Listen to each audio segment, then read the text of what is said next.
तो सिंह राशि वालों, सिंह लगन वालों, राहु अभी आपके 7th हाउस से गोचर कर रहे हैं। 7वें घर के राहु के दोनों प्रकार के रिजल्ट्स आते हैं, अच्छे भी होते हैं, बुरे भी होते हैं। सब कुछ डिपेंड करता है कि कहाँ पे राहु का डिपॉजिटर ट्रांजिट कर रहा है और राहु के ऊपर कौन से प्लैनेट एस्पेक्ट कर रहे हैं या उससे एसोसिएट कर रहे हैं। क्योंकि राहु की ना ही कोई राशि है, राहु का कोई घर है। राहु एक छाया ग्रह है, वो टोटली डिपेंड करता है अदर प्लैनेट्स के ऊपर रिजल्ट्स डिलीवर करने के लिए। और राहु पिछले साल मई के महीने में आपके 7th हाउस में ट्रांजिट करे थे और उसी महीने गुरु का भी ट्रांजिट हुआ था आपके 11th हाउस के ऊपर। 11th हाउस से गुरु का एस्पेक्ट पड़ रहा था अब तक राहु के ऊपर, और राहु भी गुरु को एस्पेक्ट कर रहे थे, यानी कि गुरु चांडाल योग बन रहा था। और ये गुरु चांडाल योग बन रहा था आपके 7th हाउस के ऊपर, जो कि हॉरोस्कोप का बहुत ही इंपॉर्टेंट हाउस होता है। क्योंकि यहाँ पे जो प्लैनेट गोचर करेगा ना, वो आपके लगन को भी देखेगा, 3rd हाउस को भी देखेगा, 11th हाउस को भी देखेगा। ये सारे ही हाउस इंपॉर्टेंट होते हैं हमारी ग्रोथ में, हमारी इमेज में और हमारे इंप्रेशंस में। और देखिए, गुरु का नेचर जो है ना, राहु के बिल्कुल विपरीत होता है। राहु को गुरु का एस्पेक्ट एसोसिएशन कभी भी पसंद नहीं आता है। राहु वीनस के साथ तो बहुत अच्छा प्रॉस्पर करता है, अच्छे रिजल्ट देता है, लेकिन गुरु के साथ उसकी पावर कम होने लग जाती है। तो अब तक राहु के 7th हाउस के अच्छे रिजल्ट्स आपको नहीं मिले हैं। और ऊपर से राहु का जो डिपॉजिटर है सैटर्न, वो तो देखिए आपके 8th हाउस में चल रहे हैं। और 8th हाउस में सैटर्न की कहानी पिछले साल मार्च के महीने में शुरू हुई थी। पिछले साल से तो देखिए ना, सिंह राशि वालों को, सिंह लगन वालों को काफ़ी इश्यूज झेलने पड़े हैं। उनके कैरियर में इश्यूज आया है, रिलेशनशिप में इश्यूज आया है, हेल्थ में भी इंपैक्ट हुआ है और फाइनेंसेस भी डावाडोल अब तक चल रहे थे। लेकिन देखिए, पिछले कुछ महीनों में कुछ ऐसे प्रोग्रेसिव ट्रांजिट्स हुए हैं जो एक नई होप दिखा रहे हैं कि चीज़ें अब आप लोगों के लिए बदल रही है और कुछ लोगों के लिए बदलनी शुरू भी हो चुकी है। सबसे पहला चेंज जो हुआ था वो हुआ था सैटर्न का नक्षत्र बदलना, जिसके बारे में मैंने सेपरेट वीडियो बना रखा है। सैटर्न जो है मरकरी के नक्षत्र में आए, थोड़े बेनिफिट आप लोगों के लिए हो गए। उसके बाद जो उससे इंपॉर्टेंट और मेजर चेंजेस जो हुआ है वो हुआ है पीछे गए 18 जून को। 18 जून को गुरु एक्सॉल्टेड हो गए थे और 18 तारीख को गुरु ने जो है नक्षत्र भी बदला था। गुरु आ गए थे पुष्य नक्षत्र में, जिसके रूलर सैटर्न ही है। यानी अब सैटर्न और गुरु का जो है ना इंटरकनेक्शन बना है नक्षत्र लेवल में, जिसकी वजह से अष्टम शनि के जो मेलेफिक इंपैक्ट है उसमें कुछ कमियां आप लोगों के लिए आनी शुरू हुई है। और राहु के डिपॉजिटर है शनि, यानी कि अब जो रिजल्ट शनि के राहु देने वाले हैं वो पॉजिटिव नेचर के ही होंगे। और ऊपर से गुरु चांडाल योग भी अब आप लोगों के लिए खत्म हो चुका है। तो अब आने वाले समय में ये होगा कि राहु आपको 7th हाउस के बेटर रिजल्ट्स देंगे। एक एक्सपेंशन आपका होने वाला है, आपको कॉन्फिडेंस बढ़ने वाला है। देखिए, 7th हाउस हॉरोस्कोप का बहुत ही इंपॉर्टेंट हाउस है। आपके सामने जो भी व्यक्ति खड़ा हुआ है उसको हम 7th हाउस से ही देखते हैं। जब भी आपकी डीलिंग चल रही हो, या तो किसी एक इंडिविजुअल के साथ या ग्रुप ऑफ पीपल के साथ, उसको हम 7th हाउस के थ्रू ही देखते हैं। आप कैसे उस डील को नेगोशिएट करते हैं, कैसे कम्युनिकेट करते हैं, यहाँ पे 7th house important role play करता है। तो अब राहु क्या करेगा, यहाँ पे आपको चपलता देने वाला है, वो डिप्लोमेसी देने वाला है। लोगों को डीलिंग करने में अब आप पहले से बेहतर हो जाएंगे। राहु आपको नेचुरल अंडरस्टैंडिंग देगा, वो डिप्लोमेसी वाले फैक्टर देगा और सामने वाले को रीड करने में, सामने वाले को समझने में आपकी जो है ना चालाकी काफी बढ़ जाएगी, जिसका काफी अच्छा फायदा आपको अपने कैरियर में मिलने वाला है, रिलेशनशिप में मिलने वाला है, किसी भी प्रकार की डीलिंग में मिलने वाला है। सीनियर्स का फेवर जो आपको अब तक नहीं मिल रहा था वो आने वाले समय में अब आपको मिलने लगेगा। राहु आपके ऊपर पॉजिटिव स्पॉटलाइट डालने वाले हैं। अब तक देखिए, राहु ने 7th हाउस में आपके ऊपर नेगेटिव स्पॉटलाइट डाली थी। सीनियर्स खासकर आपको पसंद नहीं कर रहे थे, क्योंकि गुरु चांडाल योग वाली एक्सिस 7th और 11th के में बनी भी थी। काफी पॉजिटिव एक्सिस होती है, ये हमारी सक्सेस में और हमारी डिजायर्स के फुलफिलमेंट में इंपॉर्टेंट रोल प्ले करती है। लेकिन बिगड़ा हुआ राहु 7th हाउस में टोटली अपोजिट रिजल्ट क्रिएट करता है और अधिकांश सिंह राशि के जातकों ने, सिंह लगन के जातकों ने इसको एक्सपीरियंस भी किया है। तो कमेंट सेक्शन में बताइएगा क्या प्रॉब्लम्स आप लोगों को हुई थी और कैसे आपने उसको डील किया था। आपके हॉरोस्कोप में क्या दशाएं चल रही है, क्या प्लैनेट बैठे हैं, उस प्रकार से चीजें कुछ ना कुछ तो बदली होंगी। सबका एक्सपीरियंस अलग अलग रहा होगा। किन्हीं लोगों के लिए कठिनाइयां बड़े लेवल की थी, किन्हीं लोगों के लिए कठिनाइयां छोटे लेवल की थी। लेकिन अब राहु क्या है ना, अब राहु आप लोगों को सपोर्ट देने वाला है। राहु अभी अपनी बहुत ही पावरफुल स्टेट में है। राहु अपनी राशि में तो है ही, कुंभ राशि में अपने नक्षत्र में भी है, जो कि सप्तभिषा नक्षत्र। इससे ज्यादा पॉजिटिव स्टेट राहु की देखिए नहीं होती है। राहु अब आपकी डिजायर्स को भी बढ़ाने वाला है, आपकी भूख और प्यास को भी वो इंक्रीज करने वाला है। आपके एम्बिशन सब बढ़ने वाले हैं, फोकस भी बढ़ने वाले हैं। स्ट्रेटजी को एग्जीक्यूट करने में आपकी जो है ना कैपेबिलिटी बढ़ने वाली है। राहु बहुत अच्छा प्लानर भी होता है, याद रखिएगा। राहु को लोगों ने नेगेटिव एसोसिएशन के साथ जोड़ा, उसको ग्रीड के साथ जोड़ा, इल्यूजन्स के साथ जोड़ा है। लेकिन आज के जमाने में, आज के इस दौर में राहु जैसा पावरफुल प्लैनेट कोई नहीं है, इफेक्टिव प्लैनेट भी कोई नहीं है। अगर वो आपके फेवर में आता है तो आपके लिए कोई भी काम नामुमकिन नहीं है। आपने देखा भी होगा, जिन लोगों के हॉरोस्कोप में राहु पॉजिटिव नेचर का होता है वो इजीली अपने एनवायरनमेंट को कंट्रोल कर लेते हैं। और सक्सेसफुल लोगों के हॉरोस्कोप में हमेशा राहु काफी प्रोमिनेंट नेचर में पाया गया है। इनफैक्ट जब भी आपको लाइफ में कोई बड़ी सक्सेस मिलती है उसमें राहु का गोचर इंपॉर्टेंट रोल प्ले करता है। गुरु और शनि भी देखिए महत्वपूर्ण प्लैनेट है, लेकिन हम राहु की वैल्यू को यहाँ पे कम नहीं कर सकते हैं, खासकर ये वाला राहु का ट्रांजिट जो अपनी राशि में अपने नक्षत्र में हो रहा है। इसके बाद भी राहु देखिए नक्षत्र बदलने वाले हैं। 11 अगस्त को राहु आ जाएंगे धनिष्ठ नक्षत्र में, जिनके रूलर हैं मार्स। और मार्स बाय डिफॉल्ट आपके लिए योग कारक प्लैनेट है। मार्स आपके 9th हाउस को ही रूल करते हैं, जो सीनियर्स को दिखाता है, फादर को दिखाता है और लक के फैक्टर को दिखाता है। तो राहु जो एनर्जी ड्रॉ करेंगे ना, आपके 9th हाउस से भी एनर्जी ड्रॉ करने वाले हैं। अभी राहु जो एनर्जी ड्रॉ कर रहे हैं सप्तभिषा नक्षत्र से कर रहे हैं, लेकिन सप्तभिषा के रूलर तो राहु ही हुए ना, जिनका कोई घर नहीं होता है।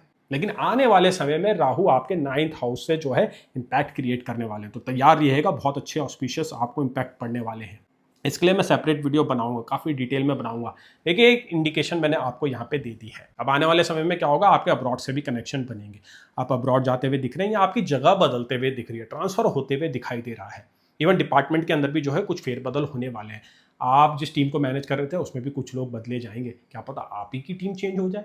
लेकिन जो भी चेंजेस होंगे वो फेवरेबल नेचर के होंगे, आपको इसका फायदा मिलेगा, अभी मिलेगा, आने वाले समय में भी मिलेगा। वैसे भी देखिए गुरु आपके 12th हाउस में जो है ना एक्सॉल्टेड हुए हैं। 12th हाउस ट्रांसफर से भी रिलेटेड होता है, अब्रॉड से भी रिलेटेड होता है, और यहाँ पे एक्सॉल्टेड हुए हैं गुरु, जो आपके लिए बेनिफिक प्लैनेट है। तो जो भी परिस्थितियां होगी वो पॉजिटिव नेचर की ही होगी। राहु यहाँ पे जो है ना गुरु को सपोर्ट करने वाला है बहुत ही इनडायरेक्ट वे में।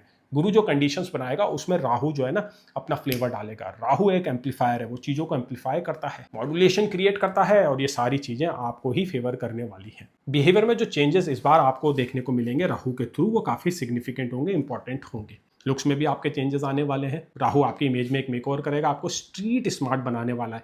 ड्रेसिंग सेंस भी आपका चेंज होने वाला है। याद रखिएगा राहु 7th हाउस में आदमी को काफ़ी मैग्नेटिक बना देता है, काफ़ी चार्मिंग भी वो बना देता है। मैंने खुद पर्सनली देखा है, जिन लोगों के हॉरोस्कोप में राहु 7th हाउस में होता है वो ईजिली लोगों को अपनी तरफ अट्रैक्ट कर लेते हैं। तो ये वो समय है कि जब आपके ऊपर अटेंशन आने वाली है, स्पॉटलाइट आने वाली है, जिसका फायदा आप अपनी डील को क्रैक करने में, नेगोशिएशंस में कर सकते हैं और रिलेशनशिप के राउंड भी कर सकते हैं। अब देखिए 7th हाउस का राहु रिलेशनशिप के राउंड काफ़ी डीप इंपैक्ट क्रिएट करता है। अगर आप किसी लव अफेयर में अभी फंसे हुए हैं, कोई इश्यूज आपके चल रहे हैं, तो अब राहु आपको फेवर करेगा। अब तक क्या था, गुरु आपके 11th हाउस में चल रहा था, आपके 5th हाउस को देख रहा था, गुरु चांडाल की एक्सिस बनी हुई थी 7th और 11th हाउस में, तो ये कंट्रोवर्सी भी क्रिएट करती है। अगर आपके हॉरोस्कोप में मार्स वीनस अफ्लिक्टेड है या राहु मार्स के साथ है, खासकर फीमेल जातकों के हॉरोस्कोप में, अगर आप मेल हैं और आपके हॉरोस्कोप में वीनस और राहु का एसोसिएशन हो रखा है, या नवमांश में मार्स और वीनस आपस में कनेक्टेड है, तो देखिए ये कंट्रोवर्सी क्रिएट करता है। तो ऐसी परिस्थितियां पीछे पास में कुछ बनी होगी। आपके पार्टनर ने आपके साथ कुछ जो है ना धोखा भी जरूर किया होगा। अष्टम शनि भी आप लोगों का चल रहा है, बड़े धोखे ऐसे समय में मिलते हैं। लेकिन अब परिस्थितियां सुधरने वाली है, क्योंकि सैटर्न का भी नक्षत्र लेवल में चेंज हुआ है, कनेक्शन बना है गुरु के साथ, और गुरु का एस्पेक्ट पड़ रहा है सैटर्न के ऊपर। और सेम टाइम सबसे इंपॉर्टेंट बात, राहु अब इंडिपेंडेंट हो चुके हैं, वो फ्री हो गए हैं गुरु के एस्पेक्ट से। राहु अब आपको लॉजिकली सोचने के लिए जो है बाध्य कर देंगे। पहले तो आप काफी हवाई में सोच रहे थे, खासकर रिलेशनशिप के अराउंड। देखिए कुछ एरियाज में क्या होता है ना, राहु बहुत ही ऑब्नॉक्शियस वे में बिहेव करता है, पैसों के मामले में, रिलेशनशिप के मामले में, खासकर अगर वो लव मैटर चल रहा है या फिर वो कोई ऐसा रिलेशनशिप है जिसको समाज में सही नजर से नहीं देखा जाता है, यानी कि एक्स्ट्रा मैरिटल अफेयर। उसके अराउंड राहु बहुत ही स्ट्रेंज बिहेवियर कराता है जातक से। तो ऐसी स्थितियां आप लोगों के ऊपर बनी होगी। अगर उसके अराउंड कुछ बातें बिगड़ी है, कोई इश्यूज क्रिएट हुए हैं, कोई लीगल पंगे शुरू हुए हैं, तो आप मुझसे कंसल्ट कर सकते हैं। पिछले कुछ केसेस मैंने करे हैं और कुछ रिजॉल्व भी हुए हैं। तो ऐसी कोई परिस्थिति आप लोगों के साथ बनी है तो आप पर्सनल कंसल्टेशन ले सकते हैं। यही वो समय है, क्योंकि इसके बाद राहु जो है ना आपके 6th हाउस में आने वाले हैं। 6th हाउस को राहु ओवरऑल अच्छे रिजल्ट देता है,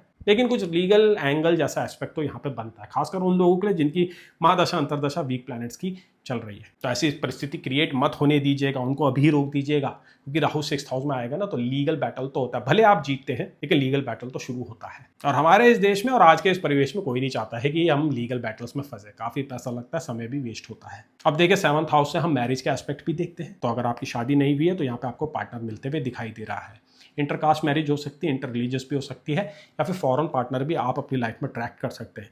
आपके नेटल हॉरोस्कोप में वैसे प्रोमिसेस होनी चाहिए। सिग्निफिकेशंस कुछ भी हो, प्लेसमेंट्स कैसे भी हो, मैरिज तो होते हुए यहाँ दिखाई दे रही है।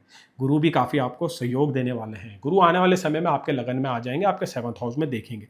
मैरिज के अराउंड जो इश्यूज थे उनको भी वो रिजॉल्व करेंगे। पार्टनर अब आपकी बातों को मानना शुरू कर देगा। अब तक पार्टनर भी ना आपको काफ़ी बॉदर कर रहा था, क्योंकि 7th हाउस में राहु आएगा तो आपके पार्टनर के ऊपर राहु वाली जो है ना फीचर्स आ जाते हैं। पार्टनर खुद ज़्यादा जो है ना लाए करने लग जाता है, झूठ बोलने लग जाता है, डिसीट करता है, धोखा भी देता है।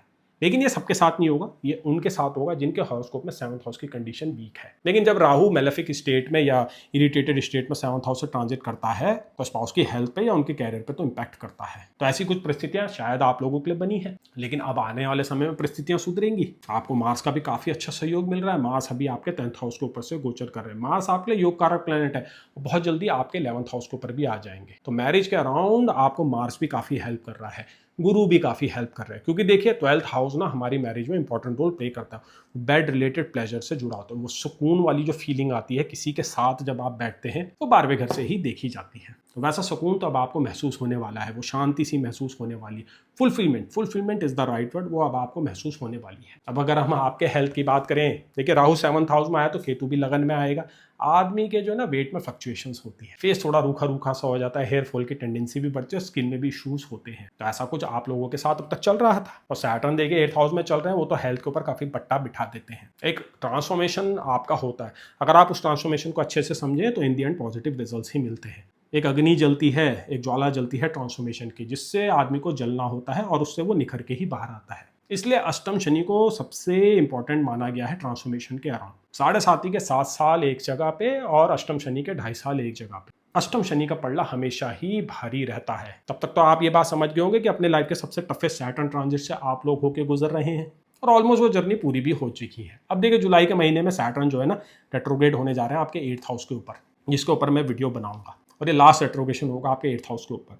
तो इस ट्रांसफॉर्मेशन का जो लास्ट फेज है आप लोगों के लिए शुरू होने जा रहा है। उसके अराउंड मैं आपको बहुत अच्छे से गाइड करूंगा, वीडियोस बनाऊंगा, आपको कंसल्टेशन चाहिए तो आपको गाइड भी करूंगा, क्योंकि सैटर्न आपके 10th हाउस के ऊपर देख रहे हैं, कैरियर के ऊपर बड़ा चेंज होने वाला है, पॉजिटिव नेचर का रहेगा। लेकिन वो जो प्रोसेस होगी ना वो थोड़ी डिफिकल्ट हो सकती है। तो पर्सनल कंसल्टेशन से आप उस बात को समझ सकते हैं कि कैसे इस सिचुएशन को हमें नेविगेट करना है, कैसे खुद को बचाना है डैमेजेस से, और कैसे जो है लाइफ में आगे प्लानिंग्स करनी है, क्योंकि गुरु भी आपके लगन में आने वाले हैं अक्टूबर के महीने में। तो बहुत कुछ होने जा रहा है आप लोगों की लाइफ में। सिंह राशि और सिंह लगन के जातक के लोग बहुत ही ट्रांसफॉर्मेशन से होकर गुजर रहे हैं, बहुत ज़्यादा अप डाउन वो अभी भी देख रहे हैं। चीज़ों में इंप्रूवमेंट आई है, नो डाउट आई है, लेकिन फिर भी कुछ एरियाज में अभी प्रिकॉशंस की जरूरत आप लोगों को पड़ेगी। सबसे ज़्यादा मैं ये बोलूँगा कि किसी पे जल्दी से ट्रस्ट मत कीजिएगा। राहु 7th हाउस में थोड़े बहुत इश्यूज क्रिएट करता है बाहरी लोगों की तरह से। ये बाहर के जो लोग होते हैं आपकी मैरिज में भी इश्यूज क्रिएट कर सकते हैं, ये बाहर के जो लोग हैं आपके बिजनेस में भी डाउनफॉल दे सकते हैं, आपके हेल्थ के ऊपर मेलेफिक इंपैक्ट क्रिएट कर सकते हैं। तो पॉजिटिव एसोसिएशंस कीजिए, अच्छे लोगों से मिलिए। गुरु 12वें घर में एग्जॉल्टेड हुआ है, याद रखिएगा स्पिरिचुअलिटी के अराउंड बहुत अच्छे रिजल्ट देता है, सुकून वाली फीलिंग देता है। लॉन्ग डिस्टेंस ट्रैवल पे जाइए, प्लेग्रमेज में जाइए, अच्छे पार्टनर के साथ जाइए। बैड कंपनी से अभी आपको दूर रहना बहुत जरूरी है। मैंने आपको बताया राहु आपके 6th हाउस में आ जाएगा आने वाले समय में, दिसंबर के महीने में।